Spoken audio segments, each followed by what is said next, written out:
Lori is now attempting to have a second judge recused in Arizona. The court is in receipt of motion for recusal of Chief Judge Green, Federal R Rule 47.11, and motion to dismiss abuse of discretion hearing requested, both received June 10th, 2025. Because the motions allege that this division cannot be fair, the motions will be assigned to the associate presiding criminal judge. It is ordered assigning these motions to the Honorable Kevin Vine for resolution. If it's German, it's Vine, I think. Let's continue, though. We have a result. This court has received and reviewed defendant's motion to dismiss abuse of discretion and motion for recusal of Chief Judge Green, filed June 9th.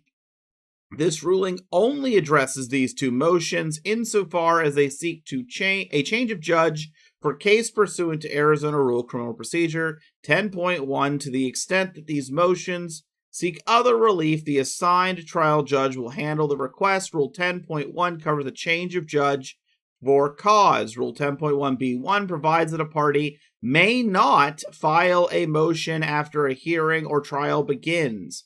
A jury was impaneled in the 2022 matter on June 4th, 2025. Trial in the 2021 matter has concluded.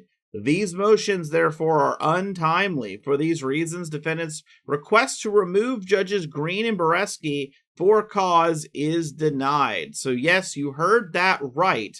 Lori attempted to remove the judge in her case, and when that failed, she attempted to remove the judge that told her no. So now there's a third judge. She's probably not going to have time to request them to be removed because if you haven't been following along, today could kind of be the final day. If Lori does not put on a defense, we will have closing arguments, it seems, this afternoon. We could have a verdict tomorrow, which is going to be very interesting. I think everyone knows what they expect it to be, but remember, last time we had one juror holdout, the same one that was on their phone texting people during trial, the same one that was talking to other jurors during trial. So you never know. You never know if one juror is going to do something.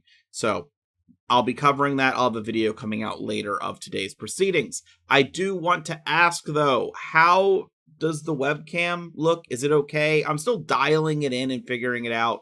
I just changed the webcam out because the other one was having problems. This one's a little weird. It's got like a ring light on it that I don't even know if you can tell. Like this is with it on.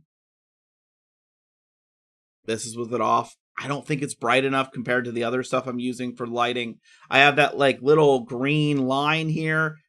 That's just because of the way the lighting works with this thing. If I move my lights wrong, I gotta like dial every single thing back in because it's a different webcam. So I'm working on it. So let me know if it looks okay.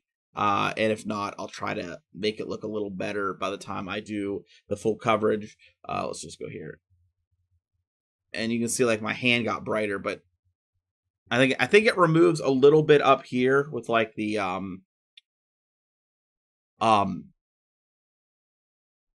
little fragments from the green screen. I have a real green screen, but my lighting is really bad. My lighting right now has the whole time literally been like Walmart lamps.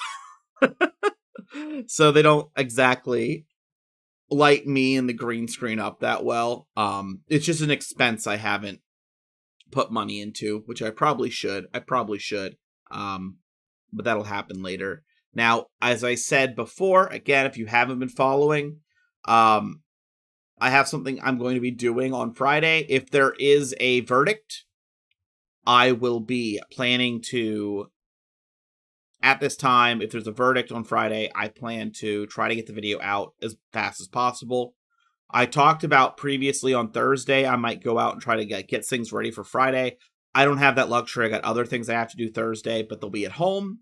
So that means that if we're on verdict watch on Thursday, I'm just going to be ready to put out the video as soon as possible. So you're not going to have any delay with that.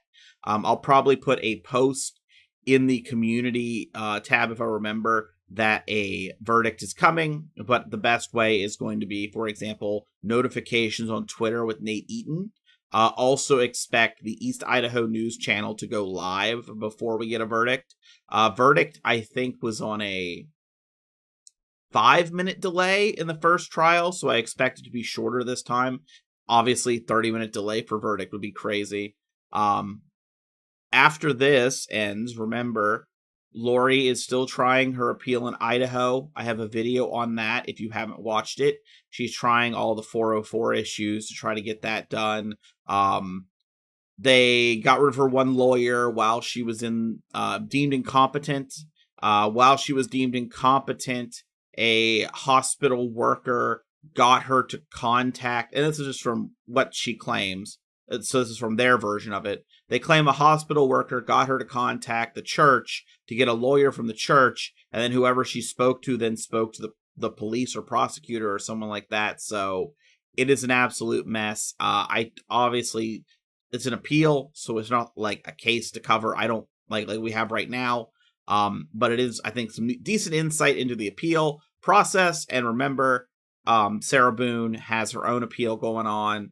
Tanika's 2 cents just did a video with Sarah Boone where she got a disciplinary thing. Lying. She was lying, so she got discipline. Oh, wow, I'm sure no one's surprised with that. And guess what? She lied about. We don't know exactly what she lied about. She lied about something in requesting something that she claimed she had paid for. She could have lied about paying for it, not receiving it, that she was allowed to receive it, or any number of different lies, but it's a lie. She's still waiting on her family case to finish. And of course, remember, she's doing an appeal, so that'll be a thing. After this case ends, I don't know in the next case that I want to dive into. I can tell you that I'm very interested in the Mike Lindell case because pieces of the transcript and things said in court have been posted by media, and it is absolutely wild. If I can get a hold of that full transcript, I would love to, at the very least, read through when Mike Lindell himself is on the stand. Even some of his fans are they're heartbroken. He's destroying his own case. It is a wild time. If you've not looked up any of the Mike Lindell stuff in court, I highly recommend it. There's no live feeds. You can't even live tweet.